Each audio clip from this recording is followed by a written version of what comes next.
Sweat stinging your eyes while a radar screen tells you the impossible is happening right in front of you. Nobody in the Galactic Armada believed the dirt scratchers from Sol Thread could build a warp drive, let alone a dreadnought. They were supposed to be quarantined, harmless. But when a shadow the size of a small moon rips through real space, bleeding radiation and bristling with primitive, ugly cannons, the Empire's greatest commanders don't feel pride, they feel naked terror. Let's dive in. Stale air always settled at the bottom of the sensor pits. Graham Shaw knew this because he had spent the last 4 years breathing it.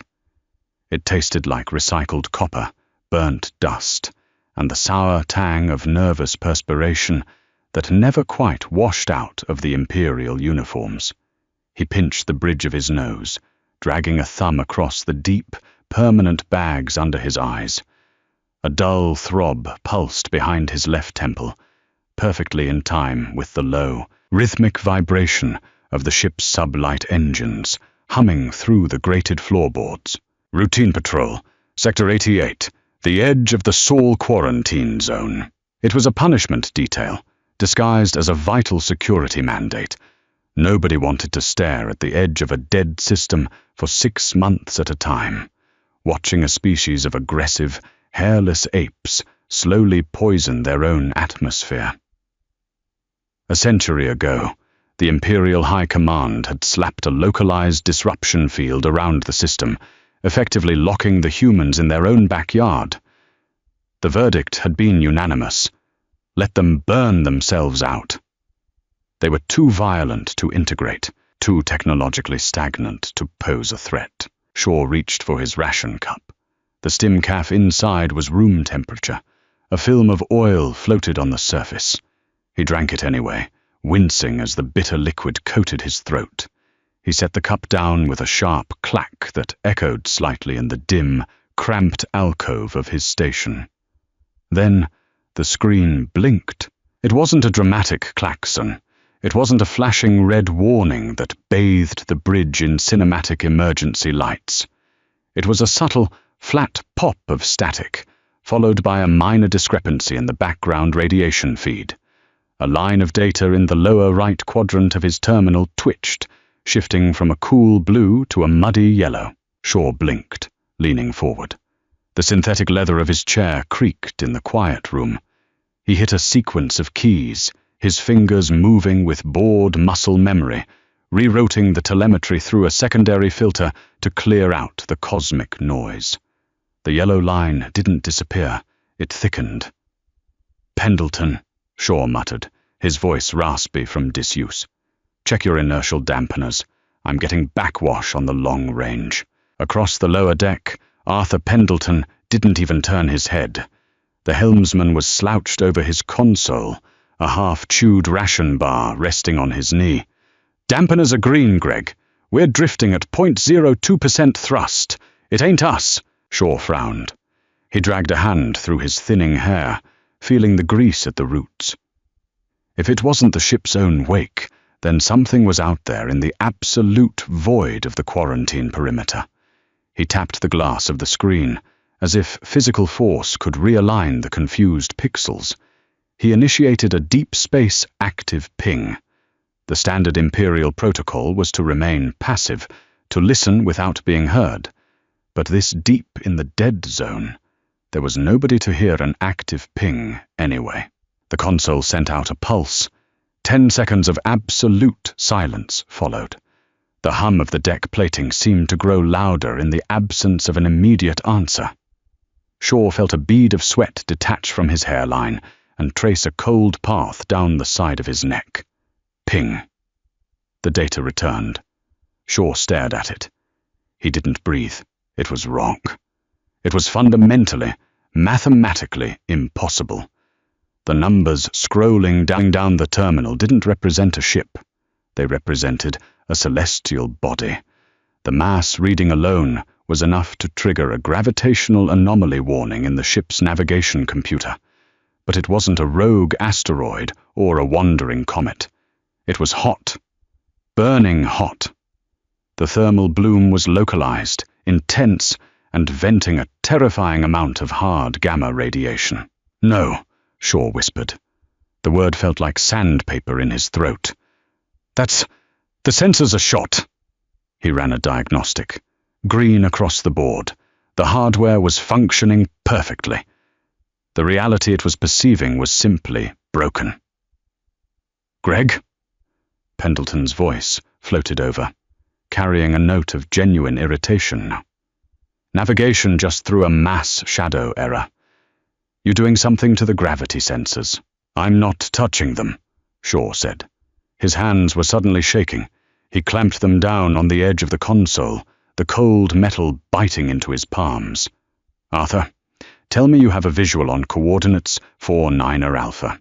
Tell me I'm looking at a sensor ghost." Pendleton brought up the feed. A long, agonizing pause stretched between them. The stale air in the pit suddenly felt suffocating, too thick to draw into the lungs. "I don't have a visual," Pendleton said. His voice was lower now. All the irritation was gone, replaced by a hollow, tight quality. "But the gravity well. Greg, there's a displacement wave moving toward us. Fast. How fast?" Shaw looked at the telemetry. FTL signatures usually left a clean, predictable wake, a sharp slice through space-time that the Imperial ships utilized with elegant precision. This wasn't a slice. This was a sledgehammer. Something was tearing through the fabric of the vacuum, dragging a wake of brutal, unrefined energy behind it. And it was coming from inside the Sol system. "It's the quarantine line," Shaw said, his voice cracking. He swallowed hard, tasting bile. Something just punched through the disruption field. Punched through? Nothing punches through a Class 4 field. It scrambles warp matrices on a subatomic level. "Well, this thing didn't get the memo," Shaw snapped, his professional detachment crumbling in an instant. The panic was a physical weight in his chest, pressing against his ribs. The mass reading was growing. It was decelerating. Whatever it was preparing to rip back into real space directly off their port bow. Shaw slammed his fist into the communications toggle. "Bridge, this is sensors. We have a massive, repeat, massive, spatial displacement incoming from the Sol vector. It's not one of ours, and it's not a natural phenomenon." There was a burst of static on the line, followed by the crisp, uncompromising voice of the ship's commanding officer. "Explain yourself, Mr. Shaw," Captain Jones said. Shaw looked at the screen.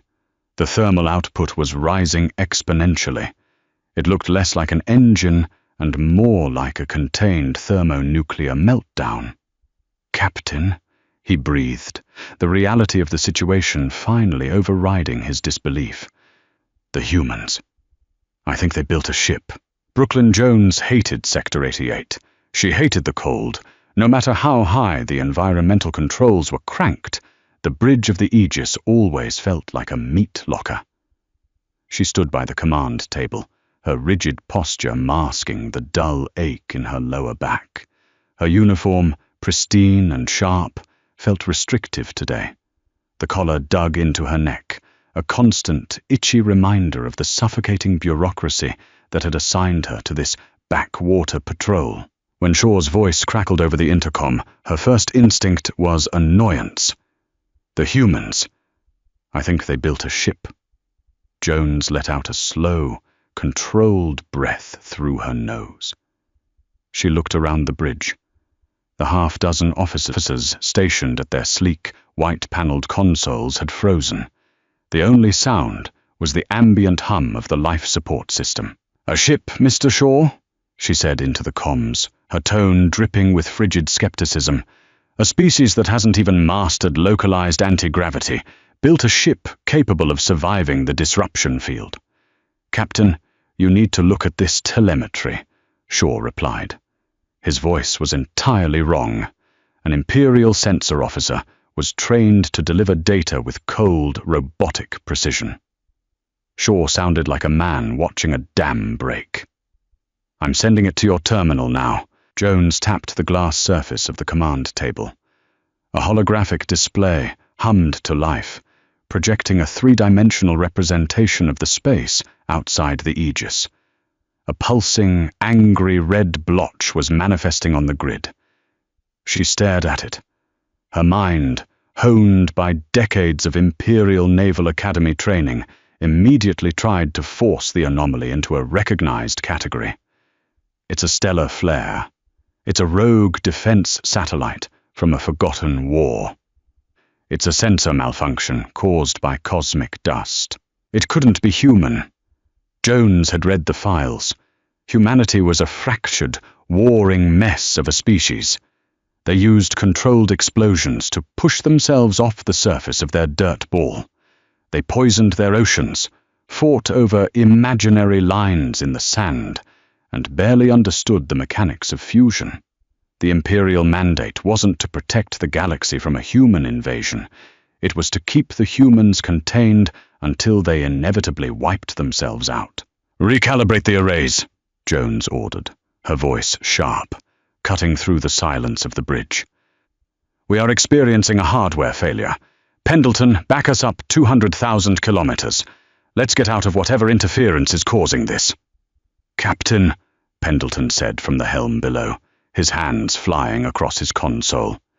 "Engines are responding, but the gravitational pull from that mass is dragging us.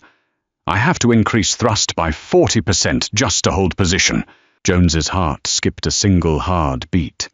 Hardware failures didn't exert physical force on the ship.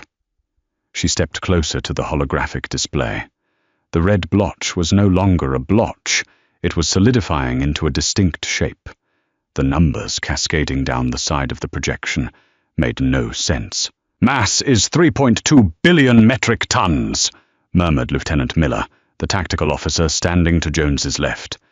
His face had gone entirely pale. He was a young man, fresh from the academy, and his hands were trembling as they hovered over his weapons console. "Captain, that's larger than an Imperial dreadnought.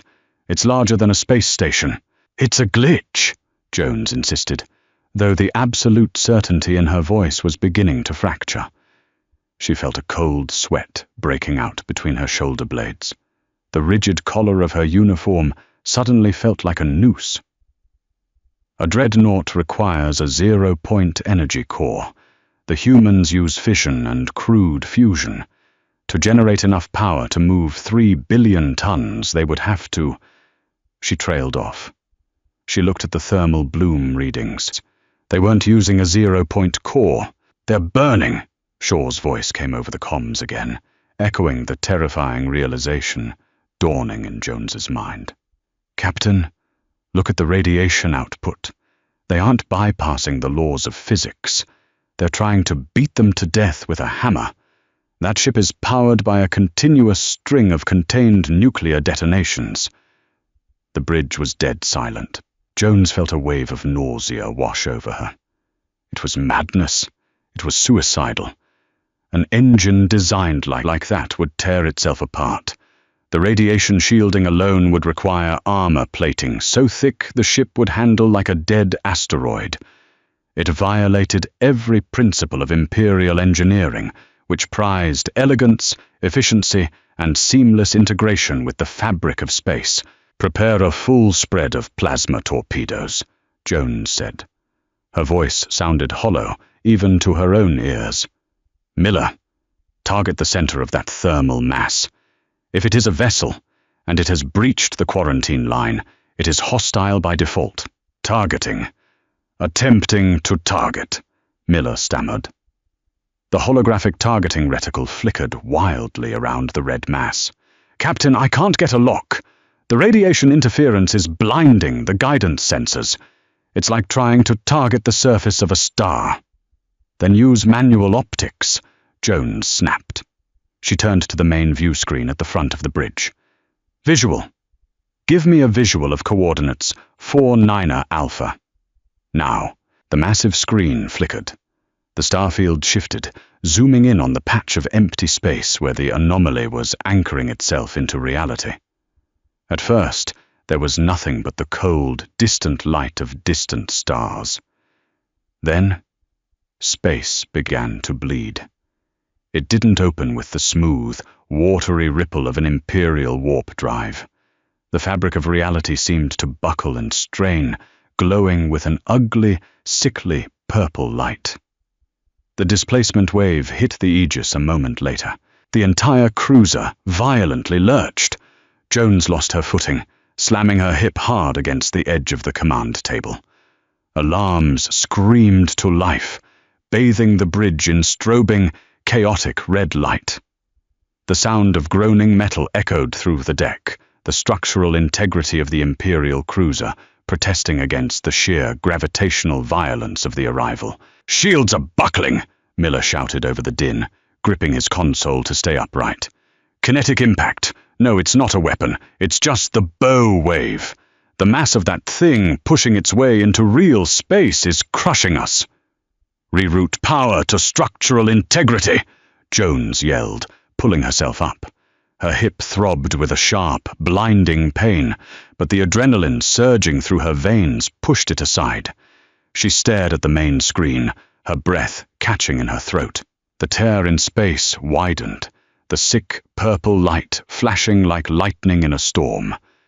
And from the center of that violent, unholy wound in reality, the human ship emerged. When an Imperial warship drops out of warp, it is a thing of beauty. A sleek, silver needle slipping through the water without leaving a ripple. When the human vessel dropped into real space, it was a train derailment. Grameshaw watched from the sensor pit, his jaw clenched so hard his teeth felt like they might crack. The visual feed on his secondary monitor was clear now, the interference burnt away by the sheer proximity of the thing. He had expected a ship. A crude, ugly ship, perhaps, but a ship nonetheless. What he was looking at defied the very concept of naval architecture. It was a slab. A monolithic, brutalist slab of iron, steel and carbon, scarred with scorch marks and pitted from micrometeoroid impacts. There were no sweeping curves, no aerodynamic concessions, no glowing nacelles. It was a flying brick, a floating fortress of pure, unadulterated violence.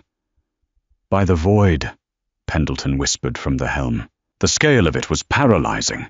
The Aegis was a heavy cruiser, a proud vessel of the Imperial fleet, measuring just over a kilometer from bow to stern. This human monstrosity eclipsed them entirely. It had to be at least 15 kilometers long, an impossible length of interlocking armor plates that looked as though they had been bolted together by giant, angry children. Through the visual feed, Shaw could see the welding seams. He could actually see the raw, unpolished weld marks running for miles along the hull. The armor wasn't some advanced, energy-absorbent alloy. It was simply layered, dense metal, feet upon feet of it. It looked heavy. It looked unkillable. "Captain," Shaw said over the comms, unable to tear his eyes away. "I'm reading no energy shields. None. They aren't projecting a defensive matrix." On the bridge, Jones stared at the screen, her mind racing to process the terrifying implications of that statement. No shields. In modern naval warfare, going into space without energy shields was equivalent to stepping onto a battlefield naked. "Then how do they survive orbital debris?" Miller asked, his voice cracking with panic. "How do they survive atmospheric friction?" "They don't avoid it," Jones said, her voice dropping to a harsh whisper. She stepped closer to the screen, mesmerized by the sheer ugliness of the vessel. "They just take the hit. They built a ship with armor so thick that they just don't care what hits them." The rear of the vessel was a cluster of exhaust bells the size of domed cities. They were still glowing a furious, blinding white, venting clouds of radioactive plasma into the vacuum. The ship wasn't graceful. It was a brute force instrument designed to shove its way through the universe by sheer, explosive will. But it was the front of the ship that made the blood freeze in Jones's veins. Imperial ships utilized focused energy beams, clean, precise, surgical. The human ship bristled with physical barrels. Along the dorsal and ventral spines, massive turrets rotated slowly, tracking the Aegis with agonizing, mechanical deliberation. These weren't energy weapons. They were railguns, mass drivers of a scale Jones had never seen outside of a planetary defense grid. "They're tracking us!" Miller shouted. "Multiple lock-ons. Captain, they have us dead to rights." "Do not fire!" Jones ordered sharply, turning to glare at her tactical officer. "I repeat, hold your fire. If we scratch their paint, they will turn us into a cloud of expanding atoms." "But they breached quarantine," Miller argued, his finger hovering millimeters above the firing stud. "They are a hostile entity." "Look at that ship, Lieutenant!" Jones roared, pointing at the view screen. Her composure was gone, replaced by the raw, desperate need to keep her crew alive. "Does that look like a ship that cares about our quarantine? They have a mass driver pointed at us that is larger than our entire engineering section. If you pull that trigger, we die before the plasma even leaves our tubes." Miller froze.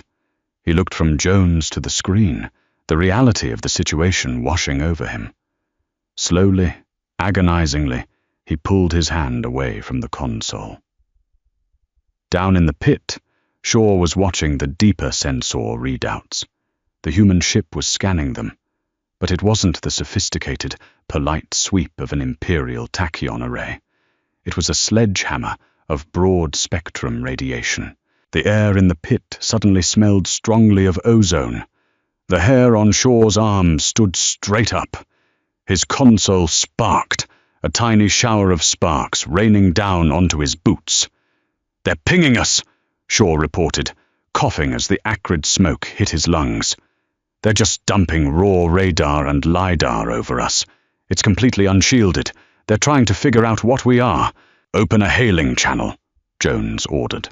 She stood up straight, painfully adjusting her uniform jacket, forcing herself to look like an Imperial captain, even if she felt like a cornered animal. Standard first contact protocols, audio and visual. "Captain, the quarantine laws." "To hell with the laws, Miller," Jones snapped. "The laws were written for apes throwing rocks. We are dealing with apes throwing moons. Open the channel." The main screen split. On the left, the terrifying exterior of the human dreadnought hung in the blackness.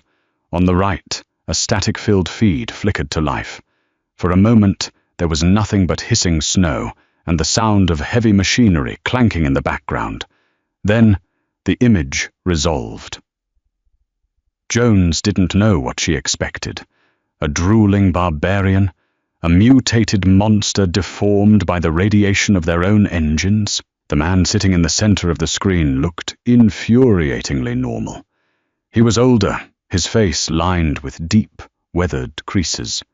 He wore a faded, utilitarian grey uniform that looked soft, worn in, completely devoid of the stiff pageantry of the Empire. A patch on his shoulder depicted a stylized blue globe. He held a steaming mug in one hand, and he was looking at the camera with an expression of mild, almost bored curiosity. He took a slow sip from his mug, swallowed, and leaned forward. The chair he sat in squeaked audibly over the feed. "This is Commander Sullivan Reed of the United Earth Dreadnought Prometheus," the human said. His voice was deep, gravelly, and entirely lacking in awe or fear. "You're sitting in our flight path. Move."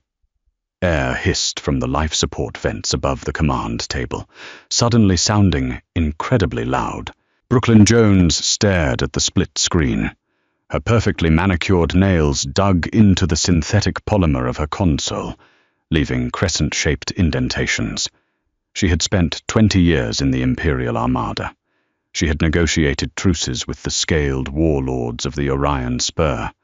She had bombarded rogue mining colonies from orbit without blinking. She knew power. She understood the intricate, civilized dance of galactic diplomacy and military posturing. This human wasn't dancing.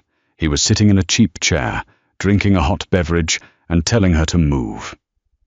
"Commander Reed," Jones began, forcing her voice into the lower, authoritative register she reserved for insubordinate cadets. Her throat felt tight, dry. "You are addressing an Imperial heavy cruiser. You have breached the Sol Quarantine Zone, a Class A violation of the Galactic Concordat. Power down your engines and prepare to be boarded for inspection, or you will be fired upon." On the screen, Reed didn't flinch. He didn't even look angry. He just looked tired. He set his mug down on a surface off camera. A dull metallic clank echoed through the feed. Behind him, someone shouted a string of numbers, and a shower of orange sparks rained down from a catwalk in the background. It looked like a factory floor, not a military command center. "Captain Jones, is it?" Reed said, squinting slightly at the screen. He leaned back, the chair squeaking again. "I'm going to be honest with you. Until about 48 hours ago, we didn't know you existed. We thought the tachyon field surrounding our system was a naturally occurring cosmic anomaly." Jones blinked. Her rigid posture faltered for a fraction of a second. "You didn't know about the quarantine? We thought the universe was just unusually thick right there," Reed replied dryly, rubbing a hand over his stubbled jaw. "But then our eggheads finally cracked FTL, powered up the drive, and realized the anomaly was artificial. A fence. So, we did what humans do when we find a fence in our way." "You broke it," Miller whispered from his console, his voice barely audible over the hum of the bridge. "We drove a wedge through it," Reed corrected, his eyes shifting slightly to look at something off-screen. "Took a lot of juice, cooked half our secondary shielding. But we made it through. And now we find you sitting here, telling us we're breaking a law we never agreed to, in a jurisdiction we don't recognize." "The Concordat is absolute," Jones insisted. She could feel the controls slipping through her fingers. Her pulse hammered in her ears. "Your species was deemed too volatile. The quarantine was established for the safety of the wider galaxy. If you do not power down, you will face the full wrath of the Imperial Armada." Reed let out a short, rasping chuckle. It was a terrible sound. It held absolutely no warmth. "Captain Jones," Reed said, leaning forward so his weathered face filled the screen. The mild curiosity was gone, replaced by a cold, industrial hardness. "Take a good look out your window. This ship, the Prometheus. We built this with scrap iron, asteroid mining lasers, and spite. We spent the last century thinking we were alone in a dead universe, fighting each other for scraps of lithium and clean water." He paused, letting the weight of his words settle. "Now we know we aren't alone. We know someone put us in a cage. We aren't powering down. We're going to the coordinates we pulled off your automated warning buoys. We're going to have a chat with whoever built that fence." "That is an act of war," Jones shouted, slamming her hand down on the table. The sharp sting grounded her, pushing back the rising tide of panic. "You declared war the day you locked us in the dark," Reed said flatly. "I'm not asking you to surrender, Captain. I'm telling you that you are physically in my way. You have 1 minute to alter your trajectory before I engage my main thrusters. The Prometheus doesn't go around things." The comms channel severed. The screen snapped back to a full, unblinking view of the monstrous iron slab hanging in the void. "Captain," Miller's voice cracked. He was staring at his tactical display, his face washed in the harsh red light of the proximity alarms. "They're spooling their engines. Thermal output is climbing by the second. The radiation spike." "Evasive maneuvers," Jones barked, her military training finally snapping the paralysis of shock. "Pendleton, get us out of their flight path. Maximum thrust on the starboard thrusters." "Engaging!" Pendleton yelled from the lower deck. The Aegis shuddered as the ship's sleek engines flared to life. But it was sluggish. The sheer gravitational mass of the human dreadnought was creating a localized gravity well, dragging the Imperial cruiser toward it like a magnet pulling iron filings. Down in the sensor pit, Graham Shaw watched the nightmare unfold in cold, hard data. His console was screaming. The radiation alarms were no longer beeping. They had fused into a single, continuous wail of mechanical terror. The temperature in the pit had spiked 10 degrees in less than a minute. Sweat poured down his face, stinging his eyes and matting his thin hair to his skull. "Pendleton, they're not charging weapons!" Shaw screamed into his headset, his fingers flying across the keypad as he tried to stabilize the crashing sensor arrays. "They don't need to. If they hit their main thrusters while we're this close, the plasma wash will strip our shields and melt the hull." "I'm trying, Greg." Pendleton's voice was frantic, breathless.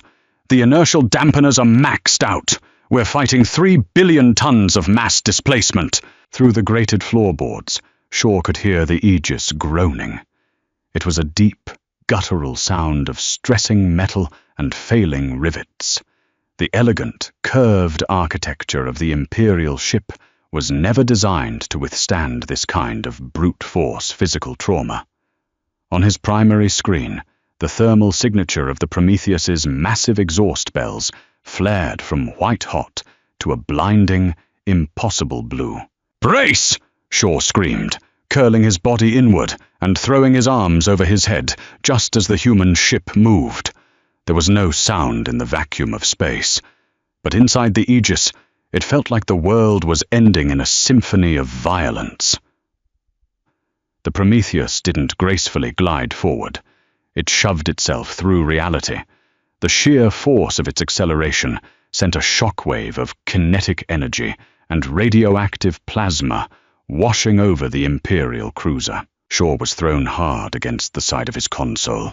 His shoulder cracked against the metal, a sharp, blinding pain shooting down his arm.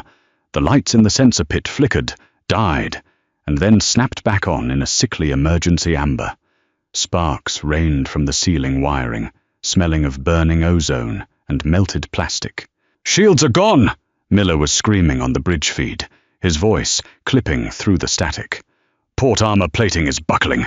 Heat levels in Section 4 are critical." Shaw dragged himself back into his chair, ignoring the throbbing pain in his shoulder. His screens were a mess of static and scrambled telemetry. He slapped the side of the monitor hard, forcing the reboot sequence. The visual feed returned just in time for him to see the monolithic side of the human dreadnought sliding past them. It was a mountain of moving iron. It blotted out the stars.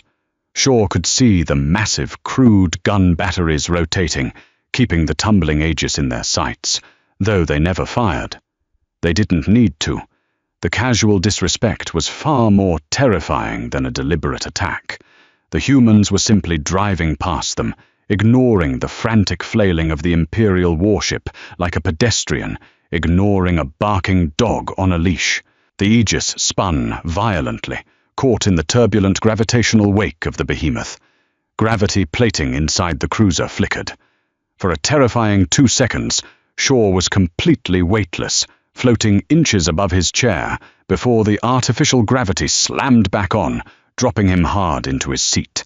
"Pendleton, level us out."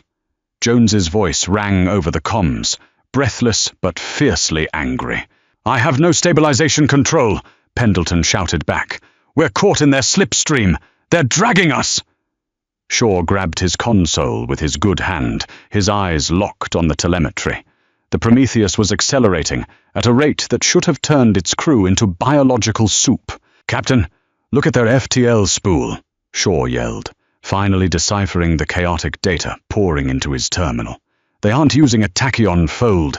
They're tearing a hole in real space through raw kinetic force. They're just pushing until the fabric rips." On the main view screen, the space ahead of the human ship began to distort, bowing inward like a stretched trampoline. The sickening purple light returned, flashing along the edges of the dreadnought's brutalist hull. "They're jumping," Jones realized, her voice barely a whisper in the chaotic bridge. "If they jump while we're in their wake, The spatial collapse will crush us, Miller said, his hands frozen over his useless weapons console. We'll be compacted into a singularity. Jones didn't hesitate. Divert all auxiliary power to the port thrusters. Dump the life support reserves if you have to. Kick us out of this slipstream now. Deep in the bowels of the ship, the engine core whined in protest, a high-pitched mechanical scream that vibrated in Shaw's teeth. The Aegis kicked hard, a desperate, shuddering lurch to the right. It was just enough. Outside, the space in front of the Prometheus shattered. There was no other word for it. The dreadnought hammered its way through the barrier of reality, the sheer violent force of its engines shoving it into the subspace corridor. As the massive ship vanished, the surrounding vacuum violently snapped back into place. The shockwave hit the Aegis like a physical wall. The cruiser was thrown backward, spinning wildly end over end. Consoles exploded on the bridge. A shower of sparks engulfed Miller's station, and the young tactical officer was thrown backward to the deck, crying out as a jagged piece of shrapnel tore through his uniform sleeve. Down in the pit, Shaw was thrown to the floor. The emergency klaxons were deafening. Red hazard lights strobed relentlessly. He lay there for a moment, his chest heaving, listening to the terrifying sound of the ship's hull groaning as it tried to stabilize. He tasted blood. He had bitten the inside of his cheek. He spat a red glob onto the grated floor, pushing himself up onto his knees. The spinning slowly stopped. The Aegis drifted in the dead space, battered, scorched, and utterly humiliated. Silence descended on the ship, heavy and traumatized. The only sounds were the hiss of ruptured coolant lines and the ragged breathing of the crew over the open comms channel. Shaw reached up and blindly typed a command into his shattered console. The long-range sensors groaned to life, analyzing the chaotic, radioactive wound the human ship had left in the fabric of space. "Report," Jones said. Her voice was shaking, just barely, but Shaw could hear it.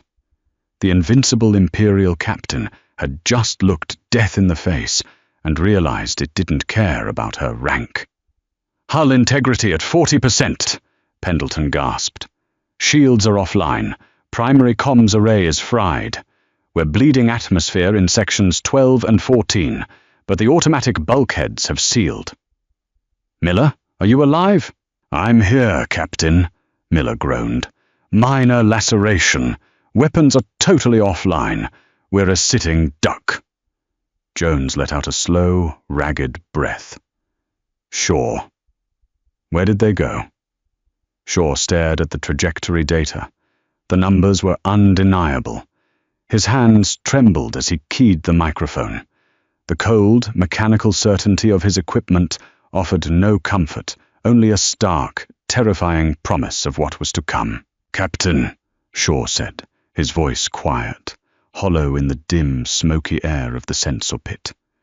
"Their exit vector is a straight line, no detours, no evasive routing." "To where, Mr. Shaw?" Shaw swallowed the coppery taste of blood in his mouth.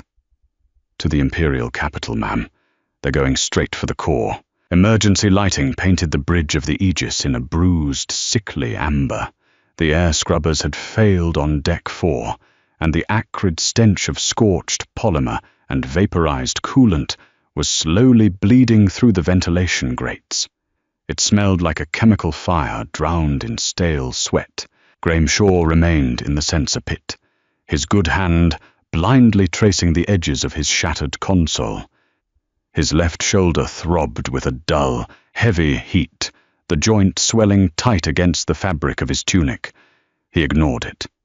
He focused entirely on the microscopic vibrations humming through the floorboards, trying to gauge if the ship's fusion core was going to stabilize or quietly melt through the bottom of the hull. "Reroute the tertiary power relays," Jones's voice echoed down from the command table. It lacked its usual crisp snap. It sounded ragged, frayed at the edges. "We need the FTL communication array online. Now." Shaw looked up. Through the haze of electrical smoke drifting across the bridge, He watched his captain.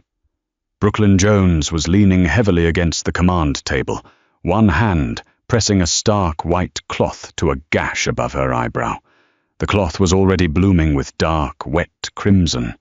Her immaculate uniform jacket lay discarded on the deck, ruined by a splash of hydraulic fluid. She looked small.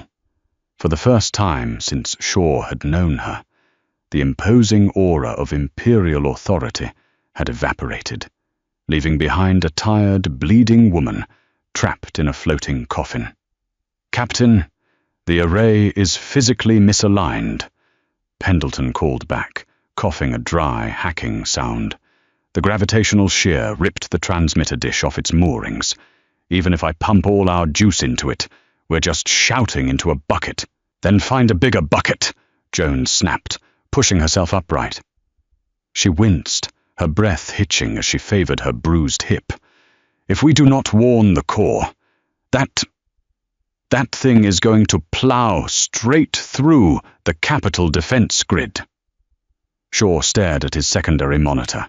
It was the only screen in his pit that hadn't cracked. The raw telemetry data of the human vessel's departure was still frozen on the glass. The numbers were stubbornly, violently arrogant. "They won't believe us," Shaw said softly. The bridge fell silent, save for the hiss of a ruptured pneumatic seal in the corridor outside. Jones slowly turned her head, her eyes locking onto Shaw down in the pit. "What do you say, Mr. Shaw?" He swallowed. His mouth was dessert dry, the metallic tang of blood lingering on his tongue.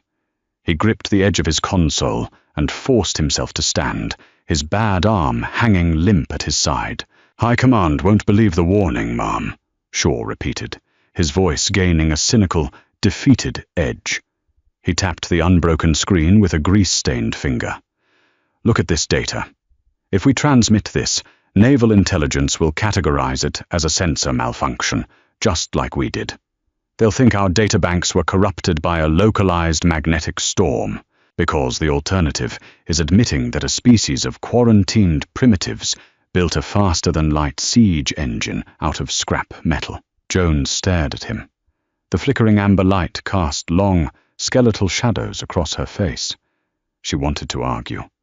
Shaw could see the ingrained imperial doctrine fighting its way up her throat, the desperate need to defend the infallible logic of the Empire.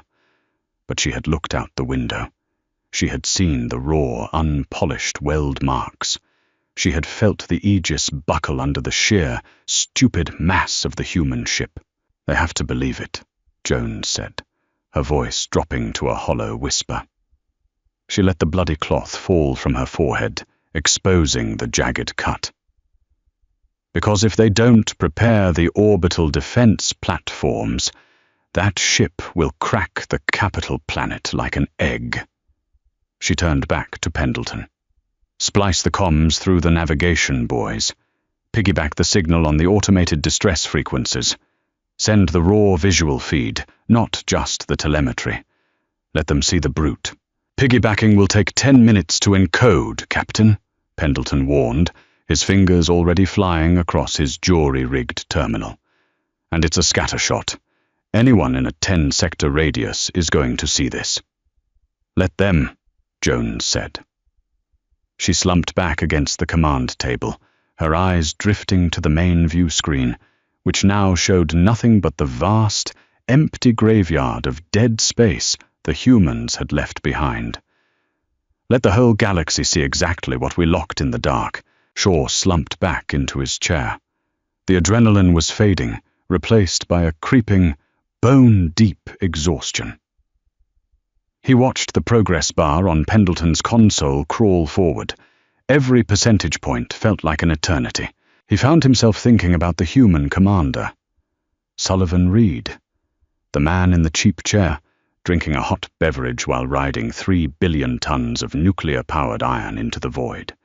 There was no grand ideology in the man's eyes, no zealous crusade. Just a profound, tired irritation.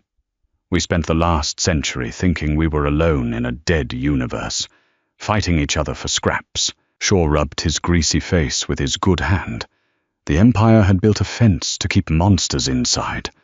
They never stopped to consider that the pressure cooker of isolation might forge something far worse than a monster. It had forged a survivor. "Transmission encoded," Pendleton announced, his voice tight. "Firing. Now." A silent pulse of data shot out from the crippled cruiser, racing ahead of the physical displacement wave of the human dreadnought. It was a desperate scream cast into the infinite dark. Shaw watched the energy spike on his console, then fade to nothing. He leaned his head back against the cold metal bulkhead, closing his eyes. The warning was out. Now, all they could do was bleed and wait for the galaxy to shatter. Deep inside the belly of the Prometheus, the universe felt like an earthquake, trapped in a blender. Commander Sullivan Reed didn't have a command chair.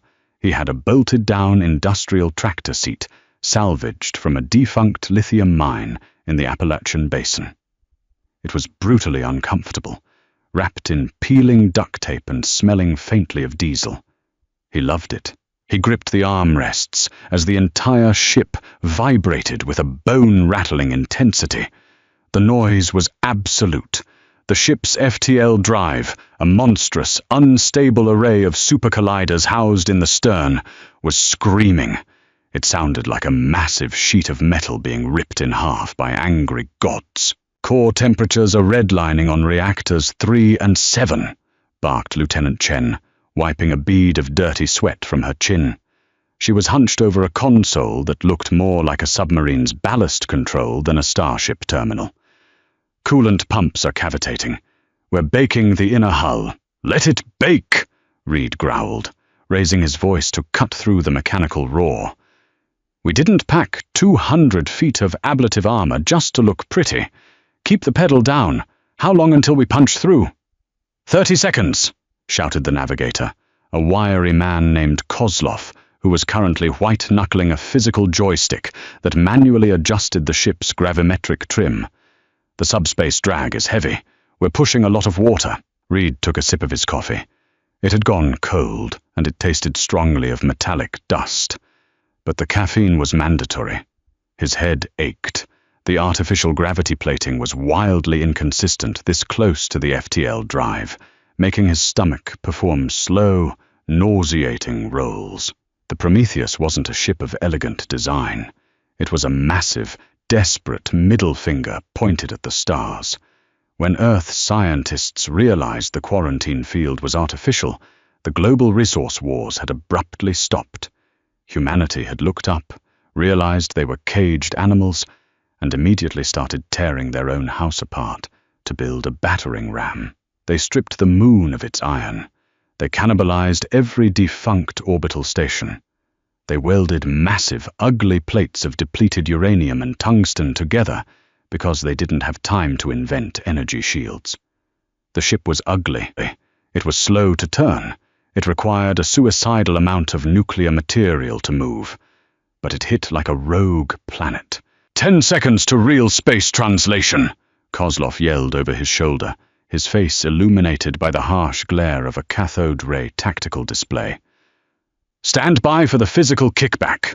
Reed braced his boots against the steel deck plating. "Gun batteries, wake up. I want the main mass drivers loaded with high-density kinetic slugs. If they have a welcome wagon waiting for us, I want to knock on their door." The heavy steel bulkheads groaned, a deep, terrifying sound that vibrated straight through the soles of Reed's boots and into his teeth. The air in the command bunker tasted like pennies and ozone. 5, 4. The screaming of the FTL drive hit a fever pitch, drowning out everything else. 3, 2, punching out. The translation wasn't smooth. The Prometheus essentially slammed on the brakes while traveling faster than light, relying on its sheer, stupid mass to absorb the catastrophic kinetic energy of re-entry. Reed was thrown hard against his harness. The heavy canvas straps bit viciously into his collarbones, forcing the air from his lungs in a sharp grunt. The lights in the bunker flickered, died, and then flared back to life in a shower of sparks from an overhead conduit. A heavy wrench clattered loudly across the steel floorboards. Then, the vibration abruptly smoothed out, replaced by the low, angry idle of the main nuclear thrusters. Reed gasped for breath, popping his neck to relieve the whiplash. He unbuckled his harness and stood, ignoring the sharp twinge in his lower back. "Talk to me," Reed rasped, walking over to the main optical periscope feed. It wasn't a holographic window. It was a physical, heavily armored lens relay, fed straight into the bunker. "Translation successful," Chen reported, her hands flying across her analog switches. "We dropped right in the middle of their front lawn. Gravity sensors are picking up a massive planetary body dead ahead. High artificial energy signatures." Reed leaned over the optics terminal, staring into the crude digital display. The Imperial capital system was breathtaking. A massive, jewel-like planet hung in the void, surrounded by delicate, glowing rings of orbital infrastructure. Space docks, traffic lanes, and glittering defense satellites wove a web of sophisticated, civilized technology across the blackness of space. And directly in front of the Prometheus, scrambling like disturbed ants, was the Imperial home fleet. They were beautiful ships, sleek, silver, sweeping lines that looked like they belonged in a museum rather than a war zone. There were dozens of them, already breaking formation, their energy shields flaring to life in a spectrum of pristine blues and violets. "They're painting us with targeting lasers," Kozlov said, his voice surprisingly calm now that the shaking had stopped. "Getting a lot of comms chatter. Frantic. They didn't think we'd actually make it this far." Reed looked at the swarm of silver ships. He looked at the massive, fragile orbital rings hanging above the planet. They had built their civilization on the assumption that the dark was safe, that the walls they put up would hold forever. They forgot that walls don't kill the things outside. They just give them time to sharpen their claws. "Open a wideband broadcast on all their military frequencies," Reed ordered, stepping back from the monitor and crossing his arms over his chest. "Channel open, Commander. You're live." Reed cleared his throat. He didn't bother trying to sound diplomatic or heroic or even particularly threatening. He just sounded like a man who had driven a very long way and had run out of patience. "Imperial Capital Defense Command. This is the United Earth vessel Prometheus," Reed said, his gravelly voice projecting into the absolute heart of the Galactic Empire. "We noticed you put a lock on our front door a few centuries ago. We're here to return the key." He paused, glancing over at Chen. "Spool the main mass drivers," Reed commanded, loud enough for the open channel to hear. "Let's see if those shiny shields of theirs can stop a 2-ton block of tungsten moving at a fraction of light speed." Warning sirens inside their command bunker didn't wail. They ground out a harsh, mechanical buzz that vibrated straight up through the floorboards and into the bones of the crew. "Incoming fire," Lieutenant Chen announced, her voice flat, devoid of panic. Her hands danced across the heavy brass switches of her console, locking down the internal blast doors. "Multiple energy signatures peaking. They're shooting." Through the thick armored glass of the periscope feed, Commander Sullivan Reed watched the Imperial fleet light up. It was undeniably beautiful. A dozen pristine silver warships in perfect formation unleashed a synchronized volley of focused plasma lances. The beams cut across the void in a brilliant, blinding spectrum of violet and cobalt, silent and deadly, completely free of the crude, messy exhaust that trailed every piece of human machinery. Then, the light hit the Prometheus. Inside the bunker, the noise was instantaneous and deafening.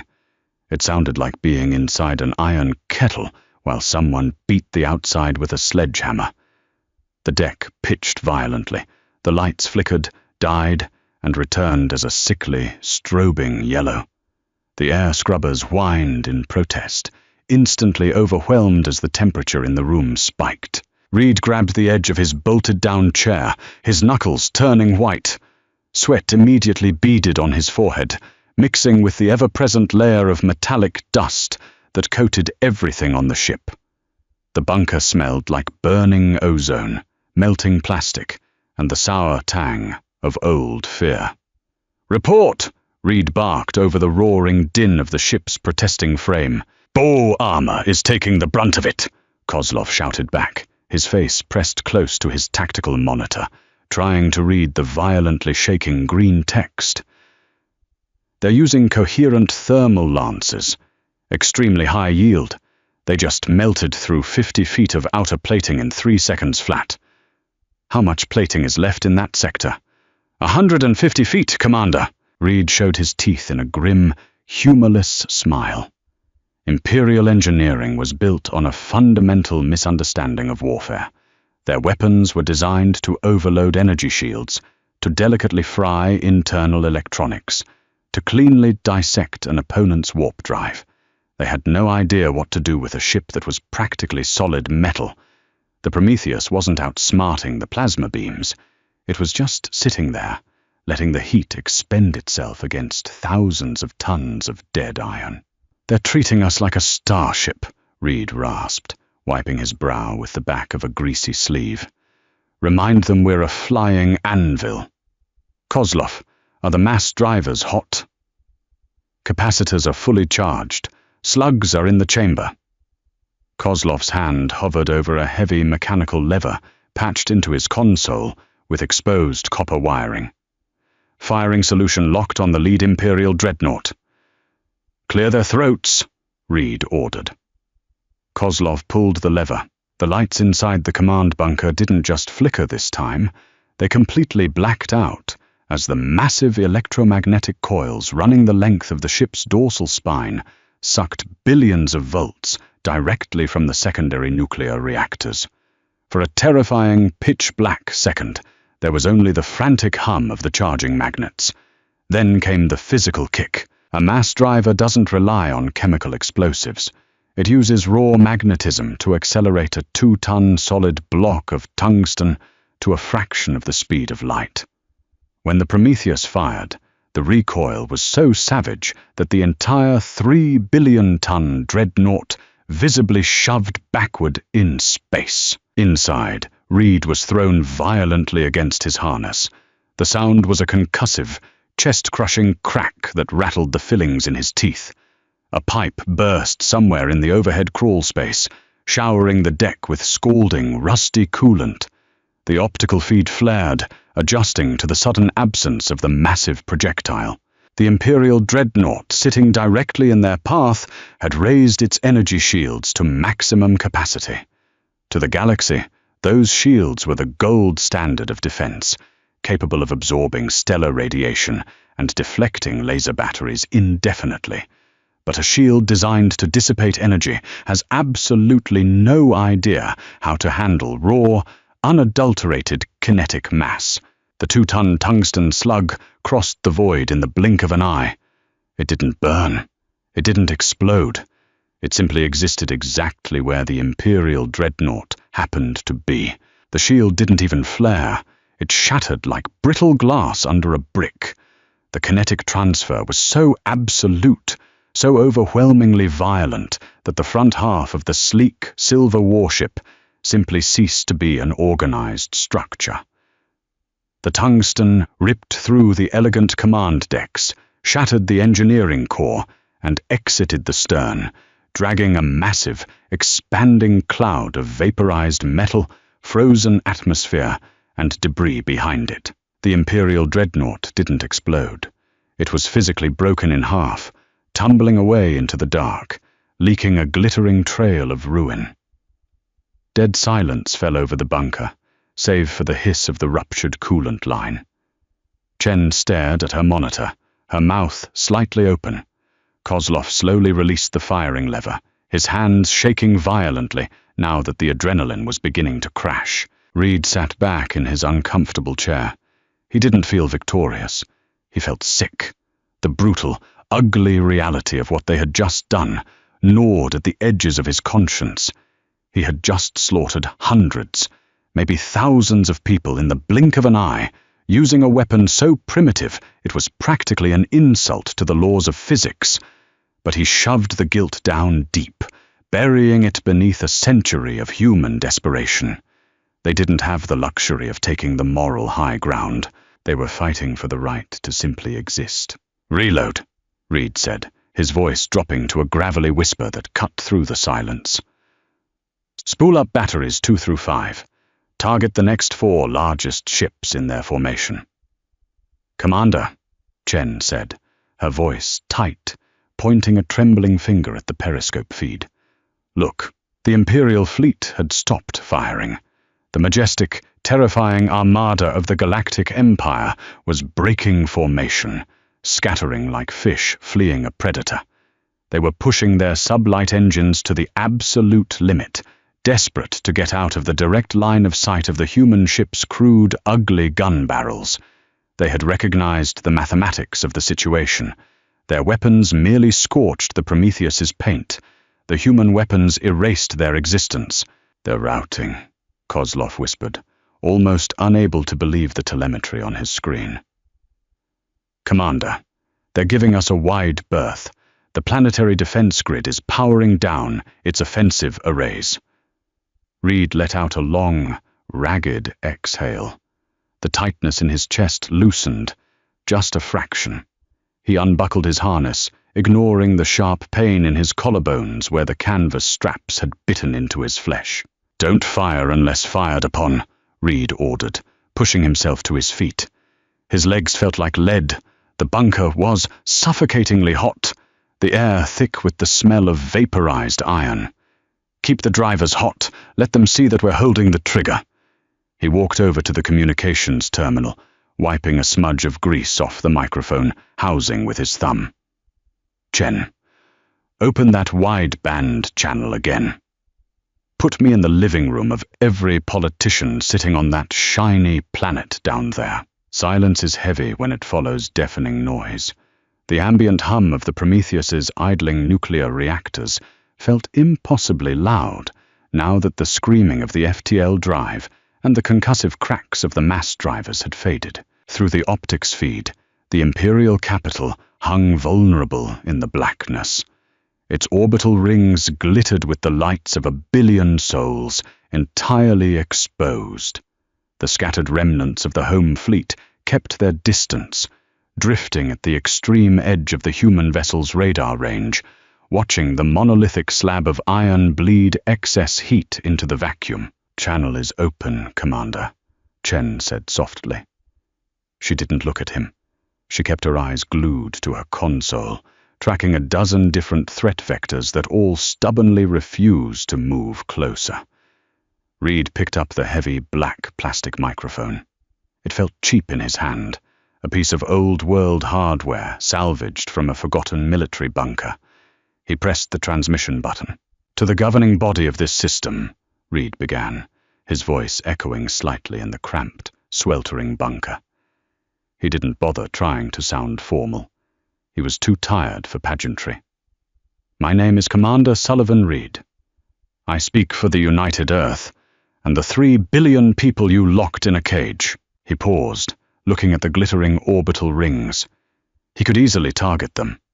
One volley of tungsten slugs would drop 1 million tons of debris straight into the planet's atmosphere. He knew it. The Imperial commanders knew it. "We didn't come here to conquer your worlds," Reed continued, leaning his weight against the console. The metal was still uncomfortably warm from the battle. "We don't want your resources. We don't care about your galactic concordate or your politics. Frankly, looking at how you handle yourselves, we want as little to do with you as possible." He swallowed dryly.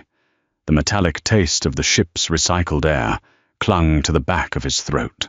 "But you don't get to build a fence around our sun. You don't get to decide that humanity dies in the dark because you're afraid of the noise we make. So here are the new rules." Reed shifted his stance, his joints popping audibly in the quiet room. "The Sol system belongs to us. We will dismantle your quarantine field. If any Imperial vessel probe or military entity crosses into our territory, we won't send a warning. We will turn it into scrap. In return, we will stay out of your civilized sectors, provided you leave us the hell alone." He looked over at Kozlov, who was watching him with wide, exhausted eyes. Reed gave him a slow, almost imperceptible nod. "We are a dirty, stubborn, volatile species," Reed said into the microphone, his tone dropping to a hard, uncompromising rasp. "And we have spent the last 100 years building a hammer big enough to smash our way out of hell. Don't make us come back here to use it again." He released the button. The transmission cut out with a sharp click. For a long minute, there was absolutely nothing. No response, no automated warning buoys, no political grandstanding. Just the cold, terrifying silence of an empire realizing it was no longer the most dangerous thing in the dark. "Incoming transmission from the planetary surface," Chen suddenly said, breaking the quiet. "Text only. It's an automated diplomatic cipher." "Read it," Reed said, grabbing his half-empty lukewarm mug of coffee from the edge of the console. Chen's eyes scanned the crude green text scrolling across her monitor. Her shoulders slumped, a massive wave of tension visibly leaving her body. "They are formally acknowledging our territorial sovereignty over the Sol system," she read, her voice shaking slightly. "They agree to the buffer zone. They are asking us to power down our weapons and depart the capital system immediately." Reed took a sip of his terrible coffee. It tasted like salvation. "Send a single ping in acknowledgement," Reed ordered, turning back toward his duct-taped chair. "Kozlov, start spooling the FTL drive. Keep it slow. Let's not cook the reactors on the way out. Take us home." As the massive, brutalist engines of the Prometheus began to hum, vibrating through the floorboards once again, Reed sat down. He didn't look back at the periscope feed. He didn't care about the glittering jewel of the imperial capital. They had broken the cage. They had paid the toll in blood and sweat, and they had bought their right to exist. The galaxy was vast, and it was cold, and it was full of refined, elegant terrors. But humanity had just proven that sometimes the only thing that matters is how hard you can swing a rock. The ship shuddered, gathering its crude, terrifying strength, and began the long, loud drag back to a home that finally had a sky without a ceiling. If you enjoyed this gritty, grounded dive into humanity's first brutal contact with the wider galaxy, don't forget to hit that like button. Leave a comment below, letting us know what you thought of the Prometheus and its raw, terrifying power. Share this video with your fellow sci-fi fans, and be sure to subscribe and ring the bell so you never miss out on the best HFY stories across the universe. See you in the next one.